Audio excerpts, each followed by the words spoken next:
Hi everyone, my name is John Doring, and this is Saturday afternoon to all you killers everywhere, and welcome to the 2025 edition of ZoomTrak by NRail. NRail is the organization promoting N-scale model railroading in all of its forms. That's NTRAK and T-TRAK, Primo N, club layouts, home layouts, no layouts. Whatever your pleasure, if it's N-scale, you're in the right place. We're all about the knowledge, camaraderie, and joy of model railroading, and of course in the normal scale. Again, we've got a pretty great lineup to share with you this afternoon. The bulk of our day will be 3 presentations. All 3 are recorded. First of those will be wiring a Kato double crossover with Steve Jackson. Talkin T-TRAK, focus on yards with Terry Moore. And we'll end with Bruce Alcott talking about the big Canyon modules. Start off, we have an announcement, I think, and this would be John Homestead.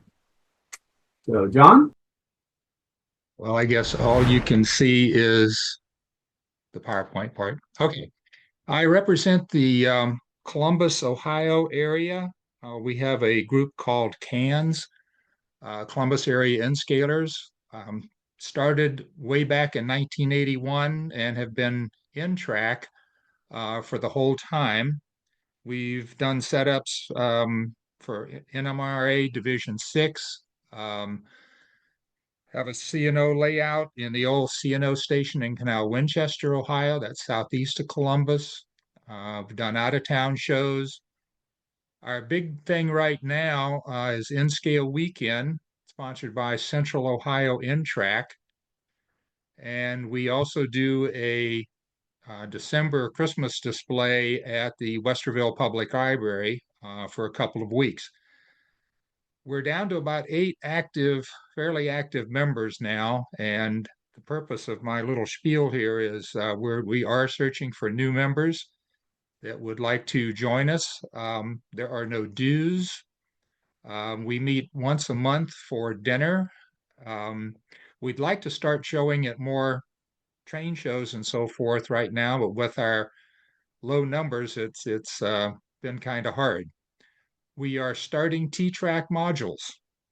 And so hopefully by the December show, we will have a nice T-TRAK setup that we can show everybody. And if you are in the Columbus, Ohio area, if you live in Central Ohio and would like to possibly check out our little group, we would appreciate it. My email there is across the bottom, john.umstead10@gmail.com. And we welcome anybody who has an interest. So thank you for the time. I appreciate it. Hi, John.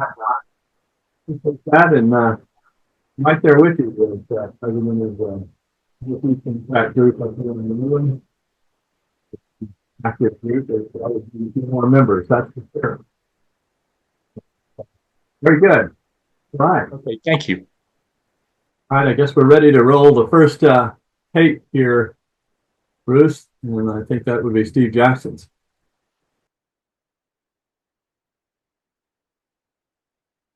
Hi, my name is Steve Jackson, and today I wanted to talk a little bit about the Kato double crossovers. I wanted to talk about some of the electrical quirks to those units, and really what I would consider to be both features and bugs that they have electrically within their mechanism. So first off, what am I talking about? I'm talking about the Kato double crossover track. It's a SKU number 20-120. You've probably seen these around. They're a great piece. They're really, really reliable. I've had some that I've been using for more than a decade, and they just work really well. They've got a 33 millimeter spacing between the two tracks, which is really awesome. Makes them really convenient for T-TRAK, but other uses as well. That 33 millimeters is the standard spacing between the Kato products. So as far as what's the bug and what's the feature, they have an electrical isolation in two axes in these units. So the first axis is they separate the top from the bottom, which is that green line I've got running left to right there. That to me is a feature. You want to have those two lines isolated. So if we're running on a T-TRAK module, I want to have each of those two loops being able to be controlled independently. The weird part, the bug, if you will, to me, is that they've isolated the left from the right. That's that red line that goes sort of up, down there in the middle. What were they thinking? I'm not really sure. But what it means is if you put this track unit on a single module, it's 310 millimeters long. So if you put that on a single T-TRAK module, then you create an electrical gap in the loop. Now, it doesn't create the gap for the exterior tracks, the top and the bottom tracks. The gap is on the middle ones. Because if you look at the one on the top and the bottom, you can actually see there's a solid rail from one end to the other. It's those middle parts when you run through those switches that it's doing some things inside with the electricals.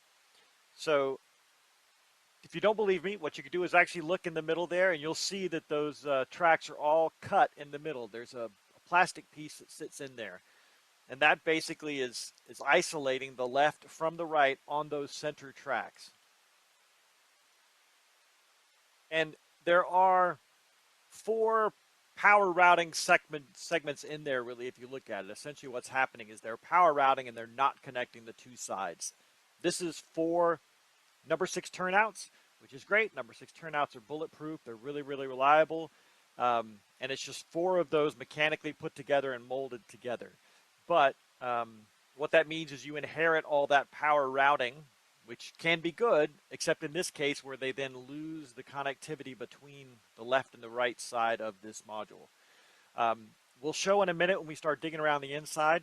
There is a frog there that's connected and is power routed. And in those 2 short segments on the inside of the frog, each one of the frogs and those pairs of tracks are all controlled electrically inside the unit. So we'll talk about how to kind of address that if we want to connect the left to the right side. Fundamentally, what we're looking at is connecting those rails will be sufficient to handle what we're doing. At least at that point, you're passing electricity through this unit and on to the next module or on to the next track piece. So there's really kind of 3 ways that I would consider doing this, addressing this issue of the electricity not passing from the left to the right. And so the first one you could look at is just adding 4 of those 62 millimeter track pieces to 1 to each of the 4 legs, and off you go. And it would work just fine. That is a sufficient way to do that. Now what you need to do though is then connect those to each other. The left and the right needs to connect to each other. So not all 4, but just the 2 on the top and the 2 on the bottom, connect them to each other. And you could do that with a 3-way connection if you wanted to. So that's like a totally non-mechanical, non-problematic way to do it. The only issue with that is it doesn't fit on a single module. The next part is once you have this track in place, you could actually just drop a piece of, drill a hole, solder rail onto there, and connect the wire from one side to the other. And you could actually cut that gap with a piece of wire underneath the module. The third one is you could modify this track piece internally. And that's really what we're going to focus on in this. But just sort of to recap, right, you've got the first choice is to add the power feeders on all 4 legs. No modifications required. It's very simple. But it requires more than a single T-TRAK module. So it needs to be on a double or larger module where you have the space to add those 62 millimeter track segments. The next one is to solder those feeders to the track and then route that electricity under the surface of the module and back up again. Soldering and drilling them could damage the track because there are only limited places you can actually solder or drill through there. There's actually a metal plate we'll see in a minute on the back of most of the unit. And so you got to get kind of close to the end. And so it's a little bit fiddly there. If you aren't very good at soldering, you could break that loose and then your tracks won't connect at the end. And if you needed to remove the track ever, if you do it that way, then that could be problematic because you've run wire through the track unit, through the module top, and back under the bottom. But it will fit on a single module this way. So you can install it on that module and you'll be good to go and no problems. The next one is to modify the track internally. So worst case, you could have a bucket full of parts on your hands. They're pretty fiddly inside. There's a lot of little bits and pieces. So I wanted to put this video together to kind of show you what the inside looks like to see if it's something that you'd want to actually tackle. Upside of this is modifying it internally. You've got a fully contained piece of track for portability. So after you're done, it looks just like it did from the outside. And so it can be moved anywhere you want, removed, put back into place, whatever you need. And it fits on a single module, just like that idea of dropping the solder, the feeders from one side to the other. So this is the basic of what we're going to address in this video, is talking about how do you connect the left to the right side. So this is sufficient, and chances are would be just fine for many years. I've got several units, as I said, that I've done this to, that have been working this way for many years without any sort of trouble. But one additional modification you could make is to connect those two power routed segments in the middle. That way, if at some point in time the power routing feature inside of that module stopped working properly on one or the other of the turnouts, then it would continue to pass electricity through those central components. Connecting those to each other is not sufficient to do what we need. You really need to connect the outer, longer connections is what you want, and those middle ones could be added as needed. So let's get started. You're going to flip this thing over. As I mentioned earlier, there's two metal plates. So if you were going to drop a feeder through this unit, you've got to be on that far end where the metal plates no longer exist. So basically very close to the mounting holes that you see on each end. So what I highly encourage you to do is, if you're going to do this, open only one end. Get yourself familiar with what it looks like. Take a picture if you want. You'll want to get familiar with the insides before you open the whole thing up, because you do not want to have that bucket of parts I mentioned earlier that you can't get back together. So you definitely want to be careful when you're opening these things up to know what you're getting into. So let's pull one cover off.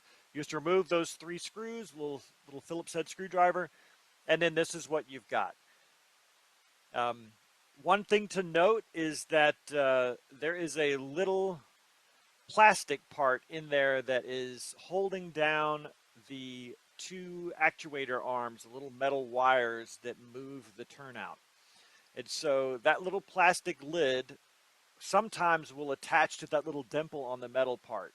A little bit of moisture or something gets in there and it'll hook onto that. So if you lift the metal part out and that little plastic piece isn't there, it's probably stuck to the top of that lid that you removed.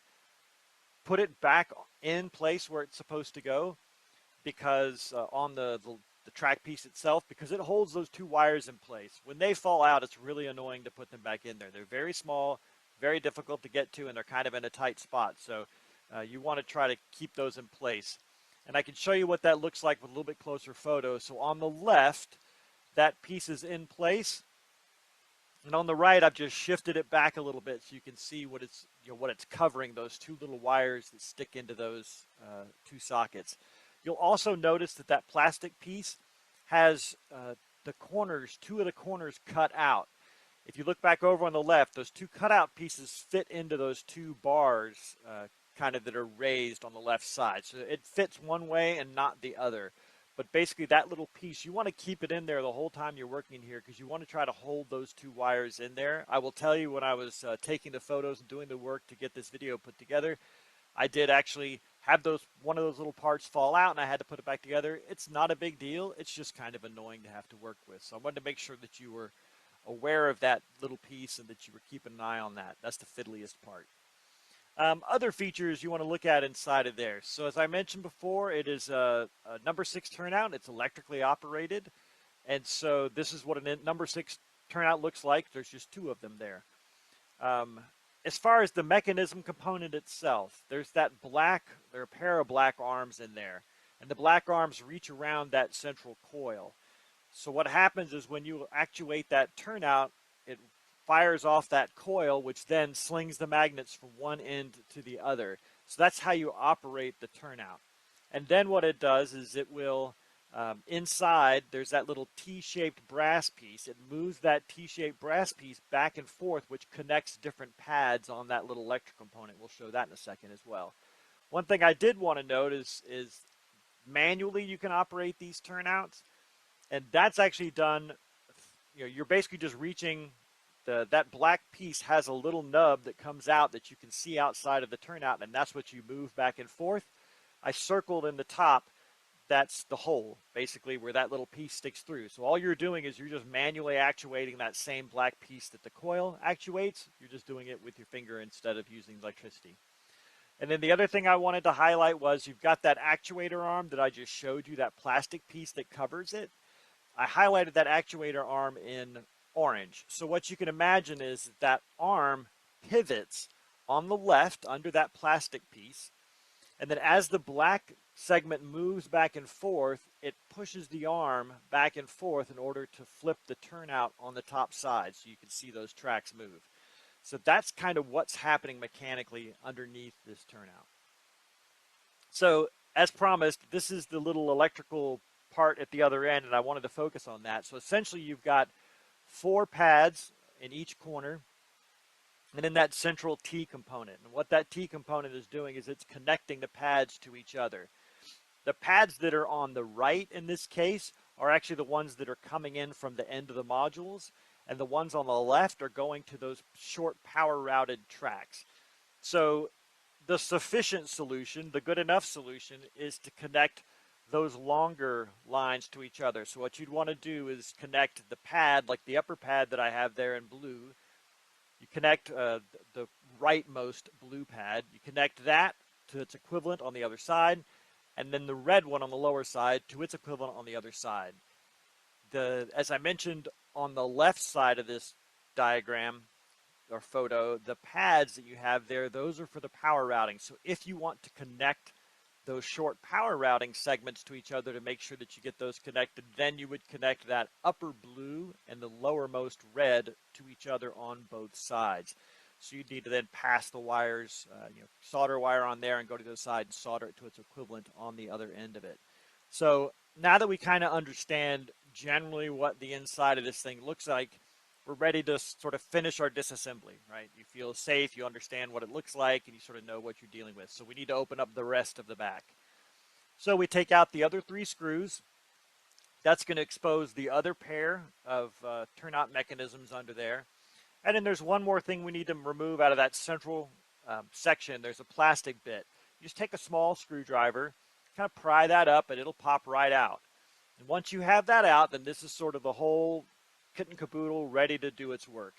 And so you've got the wires that pass from side to side to actuate the turnout machines, and then we've got all of the space available to us to do our connections. Now, the first thing I like to do whenever I'm doing a project like this is I want to put the solder onto the pads before I start futzing in with the wire. I don't want to hold the wire down and solder all at the same time. That's really not a very effective way to do this because you want to stay off of this pad as much as you can with that heat. So really quickly, I just drop a very small amount of solder into the 4 places that I would want it. And so that's, you can see the solder on the right. It's at the upper and lower edges, and then there on the left side of those pads, it's towards the middle. So I've got 4 solder pads set up. So as I mentioned earlier, essentially what's happening inside of there is you want to stay, that central segment there is the frog, and then you want to stay out of that swing arm area that I've sort of highlighted in those red dashed lines. You want to stay out of that area so that you don't put any solder or anything in there because that mechanism needs to move back and forth. So keep the solder out on the far edges of that turnout. And also note that on this particular, I've gone to the other side on this particular image. So it's sort of the reverse mirror image of what we were looking at a moment ago. So in this case, on the left side of this pad, that's the track that's coming, or the wires that are coming in from the end of the track piece. And then the ones on the right that are farther apart, those are the ones that are feeding the power routed track segments in the middle.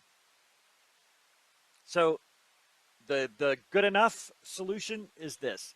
You want to connect those 2 inner, like the closer in pads, that are farther out but closer to the middle, you connect those to each other. So you connect the top two to each other and the lower two to each other. This would be plenty. That's going to connect the left and the right. You can button this thing back up again and you'd be good to go. But as I mentioned earlier, what I wanted to do is not only connect the two sides, but in this example, I also wanted to connect those two power routed segments that are in the middle. So in order to do that, I needed to add 2 more wires. So those 2 wires are going to go from those pads that are closer to the middle but further away from the top and bottom of this image. So I connected one side to the other in both of those cases so that they can power route right through those particular turnouts. That'll ensure that if for some reason later down the road this mechanism stops working well, then one of them can power out for both sides. But again, you want that long piece of wire that goes from one side to the other. That's the one you need in order to actually have the electrical passing from the left to the right. One thing I did want to note is make sure when you're doing that soldering on those pads, just the lightest bit of solder. As you recall, these things have a metal lid on the top. You don't want a big glob of solder on there that's going to end up touching that metal lid, because then you could cause a short. So you don't want to be the guy who's causing the shorts on your layout. So just make sure you put the littlest bit of solder is plenty, and you tin the end of the wires before you put them on there. So you tin the end with a little bit of solder, you got a little pad of solder, and there's just a quick heat, and it'll hold the thing right in place, no problem. So now what you've got, when you finish that up, you've buttoned it all back up and put the back on, that central plastic piece and those 2 metal pieces, put in those 3 screws on each side, you flip it over, and it looks just like it did when you started, except now the left to right is electrically connected, and that's it. So hopefully this was helpful to you, and I look forward to talking to you later.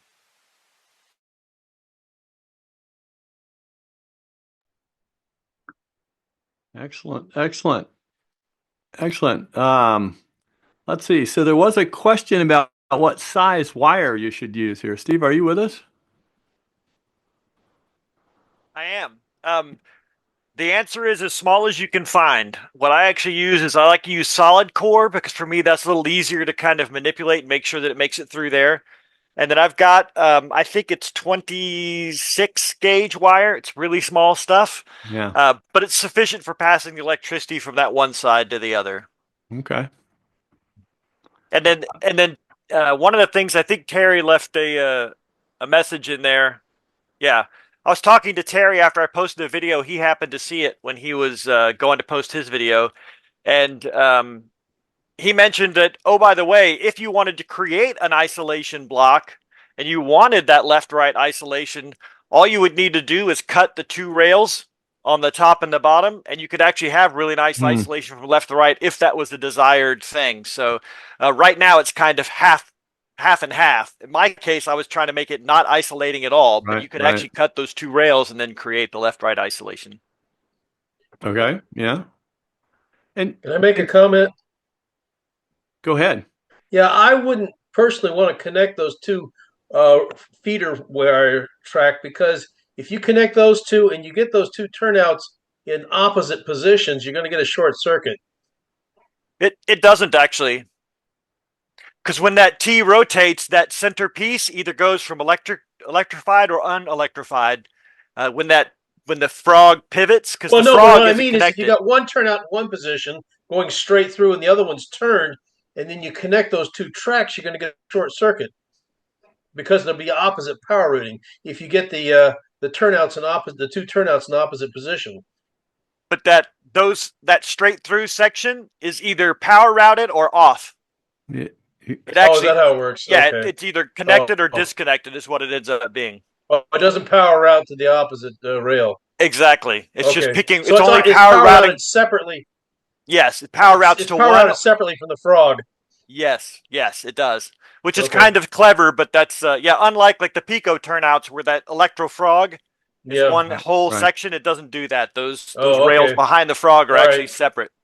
I'll withdraw my comment then. I didn't understand how it works. Nope, quite all right. No, it's good for everybody. And Steve, as a couple of people were saying in the chat, you can avoid all this headache by just not putting it on a single in the first place, right? You can. You can, but I like creating weird headaches. I know some of you guys just relish, fixing problems That we created to fix them. that we didn't know existed. So okay, all good. Thank you, Steve. We appreciate it. All right, we're ready for the next one, Bruce. This will be Talkin T-TRAK and back to looking at the yards, huh? Welcome to Talkin T-TRAK, Yard Work, Part 3. As we continue our yard work today, we visit Paul Musselman's The Unofficial T-TRAK Handbook website. There are many ways to design and build a railroad yard. Here's a bunch from Paul to consider. Paul has documented 6 different yard design ideas on his website. Let's see how they can be adapted to our T-TRAK layouts. The top diagram equates to a front-to-back or back-to-front stretch of track and an auto-reversal equipment nightmare. 7 AR1s, maybe? Obviously, this idea would be best suited when the yellow bus power supply is reversed at the power source, removing any need for auto-reversers. Notice that Paul has included the double crossovers I keep suggesting. The middle diagram is a possible mirror image opposite end to the module set at the top of the page. At the bottom, assembled red end to red end, those red yard stub tracks could be connected together. Obviously, those 2 double crossovers in the middle are not required, but one would be nice. Make a mirrored copy of Paul's yard and something like this could be created. With a standard corner and/or junction modules at one end, large corners could be used at the opposite end, creating another 2-table wide yard branch in an otherwise single table wide layout.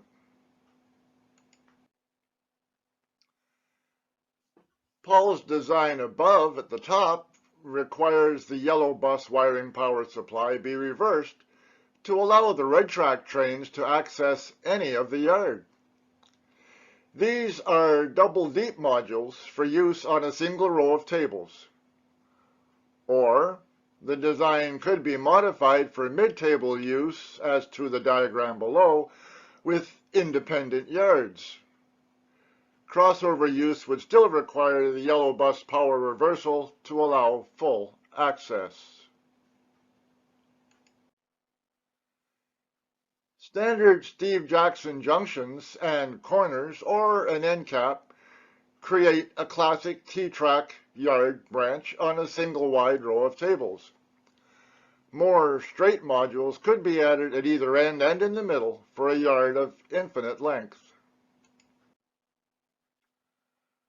Although Paul's design was created as a double deep set of modules, the 2 yards are identical and could be created as 2 separate 14-inch deep yard sets for use in 2 locations of a layout, or joined end to end for a really long yard complex. And, of course, as 14-inch deep module sets, they could always be placed side by side as per Paul's original design creation, but with modules of the smaller size for easier storage and transport. For classic T-TRAK use on single table wide rows, double deep modules would be constructed with the design above, with a 180-degree end cap corner at one end, creating a yard branch. Here, I only show a single straight track module. Many more could be added. Paul's original design at the bottom shows 3 of those modules.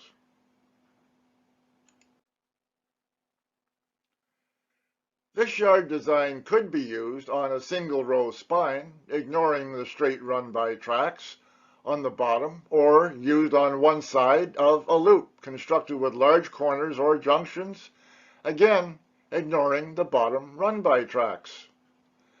The run-by tracks could be a static train display. Below is the intended use as a group of double-doubles in a standard single-table row branch loop.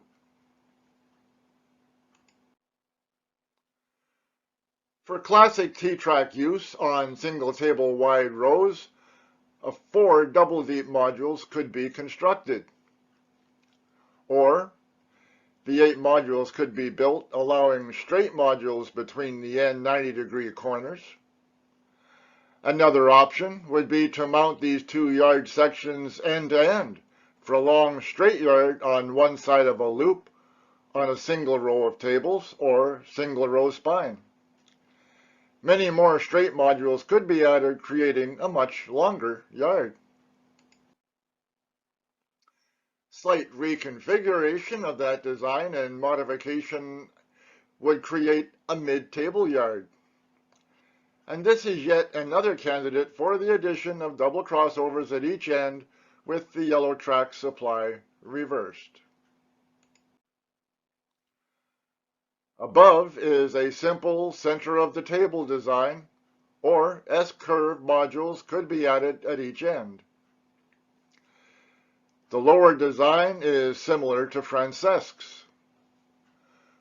Both designs would benefit from the addition of double crossovers at each end of the yards and the reversal of the yellow track supply at the power source.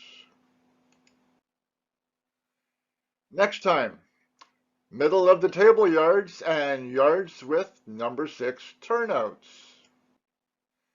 This is Paul's middle of the table yard.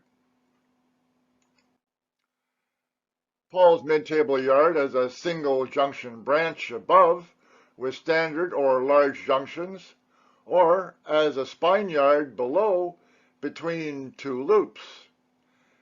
This yard could be wider to fill the table with access from both sides of the yard table. Check Paul's website for more of his extensive T-TRAK work. And wait a minute. I have a Christmas present for you. That's why the professor still had all his Christmas stuff. Besides my Talkin T-TRAK presentations on ZoomTrak, I also write some Talkin T-TRAK in print articles for the NRail newsletter. One of my articles, a 2-piece publication about how I build my homemade T-TRAK modules, is also available on the NRail.org website. It is included in the Talkin T-TRAK list under the T-TRAK tab under T-TRAK Resources. That article will not be presented on ZoomTrak, but is available to everyone on the website. NRail members receive the NRail newsletter every 2 months. And Happy New Year, everyone! And thanks for watching. Okay, fantastic. Lots of great information about yards and T-TRAK. Question with anybody? Comment? Make sure you're following along in the chat. There's some additional things there about the wiring from the last presentation. So, no questions? Okay. Let's say, Bruce, let's hear about Big Canyon then. Hi, my name is Bruce Alcock, and I'm a member of Oklahoma NRail. This is the beginning of a story about a module set called Big Canyon. Big Canyon is a rock quarry 90 miles south of Oklahoma City along the Washita River at the foot of the Arbuckles. Between the quarry and the river runs the BNSF Red Rock subdivision. At the south end are the remnants of the old loading facility, and at the north end is the new continuous loading loop. The quarry is located at the north end of the Arbuckle Mountains, an ancient mountain range that has mostly eroded away. The Big Canyon Quarry was opened in 1886 to supply crushed limestone for the Santa Fe Railroad as it was continuing its construction from Oklahoma City down into Texas. It was shut down in 1993. But then several years ago it was reopened, initially for truck loading. The loop track on the previous slide was built, and in May of last year, the first unit train started running from Big Canyon down to Fort Worth. Big Canyon is a great place for rail fans to photograph trains, but it is on private property owned by DeLisi Corporation. However, the company does open up the quarry to rail fans once or twice a year. In 2023, Oklahoma NRail took advantage of this and went down to take pictures and take a look at the quarry. Here we see the Heartland Flyer on its daily journey from Oklahoma City down to Fort Worth. To the east is the old quarry pit, now filled with water. New pits have opened to the south of this location. Looking to the west is the Washita River, running from Texas, the Panhandle, into central Oklahoma and south through the Arbuckles to Lake Texoma. This picture looking north shows the river on the left and preparation of new right-of-way for access to the loop on the right. Looking south shows the river flowing into the Arbuckle straight ahead. Believe it or not, as it flows into the mountain, it's actually losing elevation on its trip down to Lake Texoma. This is the old conveyor that ran from the crusher located at the old pit to the loading area. So here we have the loading area. With the on the left side are the concrete retaining wall for the loading area, and coming up down the center is the new track, still waiting for final positioning and ballasting to be connected to the loop track.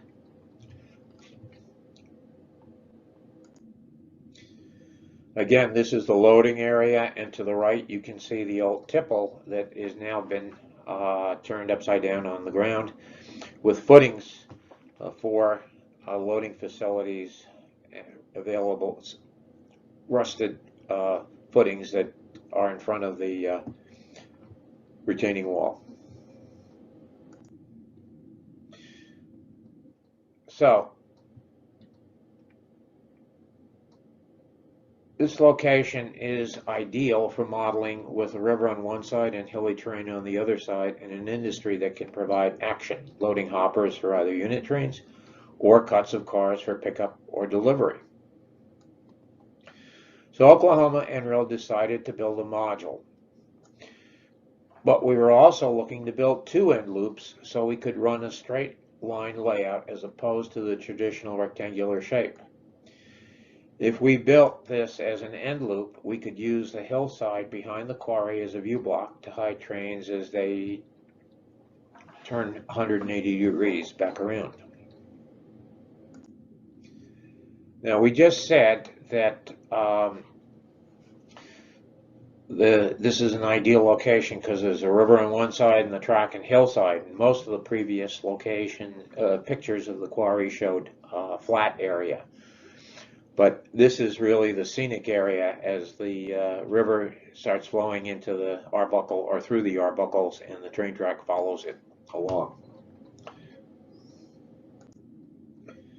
And this is what we came up with the train, with river on one side, and we have quarry on the other, and then hillside.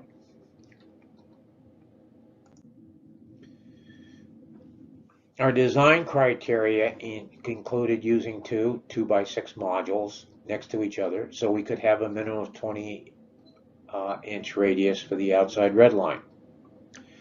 We could use risers to bring the track level up above the river level. We would put the quarry up higher to give the pit more depth. Instead of the common practice of running red line into blue, we decided to run red line into alt blue. And instead of running yellow back into yellow, we ran it into the blue line. This gives us the capabilities for 2 continuous loops. We also have a yard that has alt blue with the ability to route trains from alt blue into blue line that we can put right next to this module. Quick aside, from the back tracks are from front to back, tracks are designated by color, starting with the red line in front, then yellow, then blue, and alt blue is an optional position for the blue line or a 4th additional track.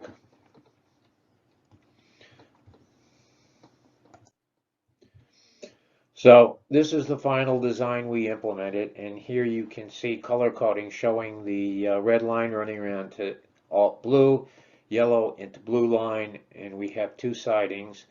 The one in front running into the town of Big Canyon, and the inside siding going into the quarry facility.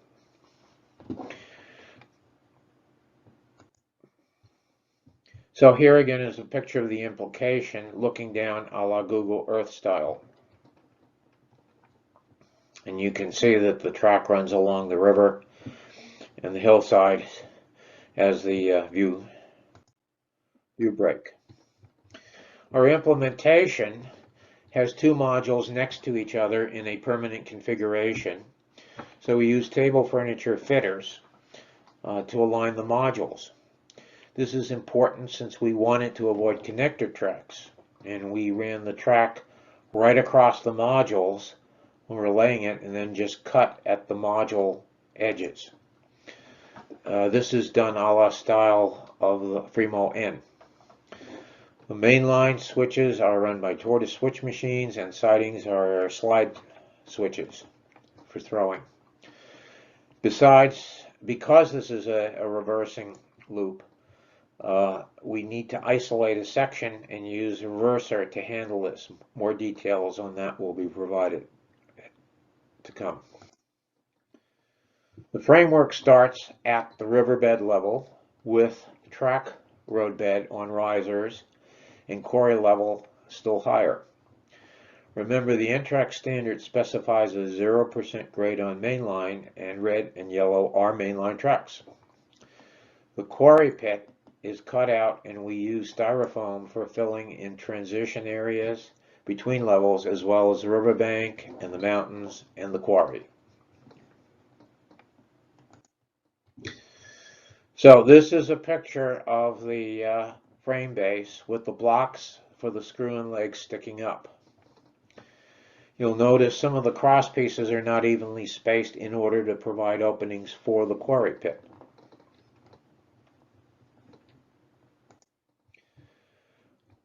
The next step is installing risers, and we can see the leg blocks in front, and then the riverbed level is the same as the frame level, base frame level. Risers for the ground level, more risers for the branch level, which is actually going up into the quarry, and then a gap where the quarry pit will be located.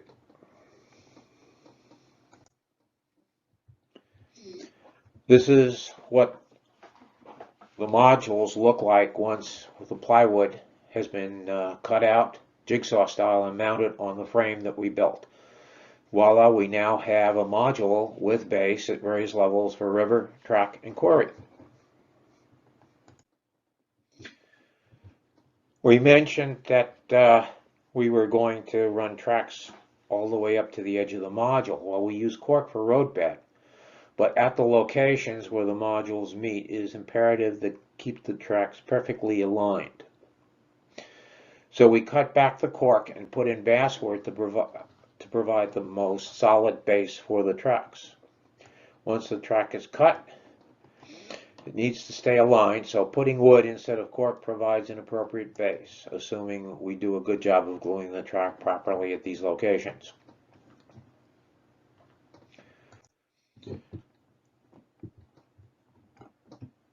And here we have track put down with some contact cement on the plywood base for scenery.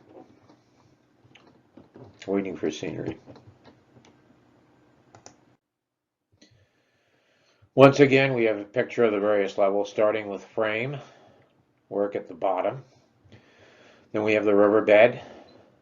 The next level up is ground or track level, and finally the quarry level. You can see some foam already placed between the levels and in the pit waiting for sculpturing. You might also wonder what those spikes lying in between the tracks are for, and that's to keep the foam pieces in place while the glue dries. The solid foam in the center will be for the quarry pit that still needs to be sculptured out. This is the module with scenery, and you can see we've got the river and the edge next to the track, and then we have the siding coming up to the quarry level with additional sidings for storing cars, and the loader, and then drop down into the quarry level.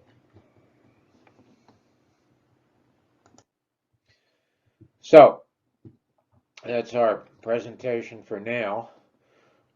Stay tuned. We'll be filling in the gaps, how to get to this stage, all the various things that we've done, and we'll have different club members who actually perform the work coming up and giving their clinics. We want to thank you for listening. Hope you enjoyed this presentation. Questions are always welcome, and we can always reply via email, and you can send your questions to info@oknrail.org or just check our website. Thank you. Wow, that's really a nice looking module. Wow. Well, Bruce, I have two quick questions. You kind of indicated that it sounds like this is a group project, that a number of people in the club worked on it. Can you expand on that? It sounds like you need to come off mute. Sure do. The club came up with the concept, and we have different members who are specialists in different areas. So we'll probably have Lee Williams coming back and talking about some of the electrical stuff, and we'll have Chuck Peterson talking about his sculpturing, and there may be some other topics as well. Fantastic. So we'll look forward to more clinics on this. We're trying to do it in small pieces. There's just so much material here that trying to do it all at once is well. I'm just intrigued by you have a club and have a group of people building it and kind of sharing, or sort of leveraging everybody's skill set rather than one person trying to do the whole thing themselves. Yeah, that's cool. I just recently inherited two very similar in-loop setups that have been around Northeast NTRAK for a while, and they're the same kind of dimensionally. They're two. Each loop is composed of two 2x6 sections that mate together. And one of the things that I'm looking at as they sit in the floor in my garage right now is that's pretty bulky. I'm trying to figure out how I'm going to move that around. Do you guys just do you carry that around like with two people all the time, or do you put wheels on it, or how do you move it around? Usually two people. We've got stackers, so we can stack one on top of the other, but we also generally, when we take modules like that, we've got a trailer, and we'll put it into the trailer. The difference between a 4-foot long module and a 6-foot long module is pretty significant. Yes. When you start moving it around corners and upstairs and all that kind of thing. So, but you're right, you need it to have those big sweeping curves. I'm going to go ahead and launch the. Right. While you're doing that, I'm going to just tell everybody really quickly. I just want to invite everyone to think about, if you haven't already, possibly attending the NMRA National Convention this year, which will be held in Novi, Michigan, which is a suburb of Detroit. Some of you may know the story, but I certainly didn't. Novi actually stands for the number 6, if you think of 6 in a Roman numeral. So that's how that town got named in the first place, because it was the number 6 stop coming out of Detroit on whatever rail line was being built at that time. The convention is July 14th to 19th this year, and it is a sort of a typical NMRA convention in that there'll be the better part of a long week of activities. There are a couple things that are different. It's shorter by a day or two. It's being held at a suburban hotel instead of a downtown location, so it's a little bit less expensive. There's free parking on site. They say on their website they're going to have at least 20 clinics every day for 5 straight days. That's 100, if I did my math right. That's a lot of stuff to see. 60 or so layouts, home layouts and club layouts, and all the other kind of things. Of course, a national train show at the on the weekend afterwards, and I believe the Fremo in group will be set up for operations road shows they had the last 2 or 3 years. So lots to do. If you've never been to a national NMRA convention, I've been to 5 of them now. There's pretty much nothing wrong with spending a whole week playing with trains, if you have the time and the money and the interest. So I want to encourage everybody to think about that. And if you have any questions, let me know. Also, there will be a T-TRAK setup. So if you've got some T-TRAK modules and you want to bring them, you can just send email to layout@nrail.org and we'll contact you. We'll send your information on to the coordinator of that layout. We're not sure about NTRAK yet, whether or not we'll have an NTRAK layout. But right now, T-TRAK is the one that we have a commitment on, and so there's space for modules.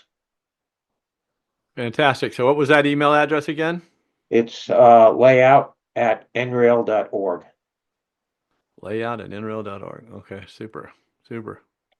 Also, I just want to mention that there will be again a national N-scale convention in June, which is usually put on by the N-scale enthusiasts, and they will have layouts there. And if you're interested in bringing either an NTRAK or a T-TRAK module to that layout, same thing, layout at NTRAK.org.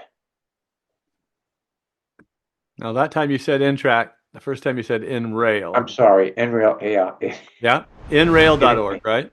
It's layout at NRail.org, yep. If you can't keep it straight, how the hell are we going to? Right. All good. All right. Well, I think we're just about at the top of the hour here. So, anybody has any other questions, comments? It's pretty darn cold up here in New England today. Got a little bit of snow, so it feels like the kind of day that you'd want to be hanging out with your friends on ZoomTrak. So, I appreciate you guys all showing up in my office. And we'll look forward to seeing your smiling faces at the next edition in February. Have a great one, folks.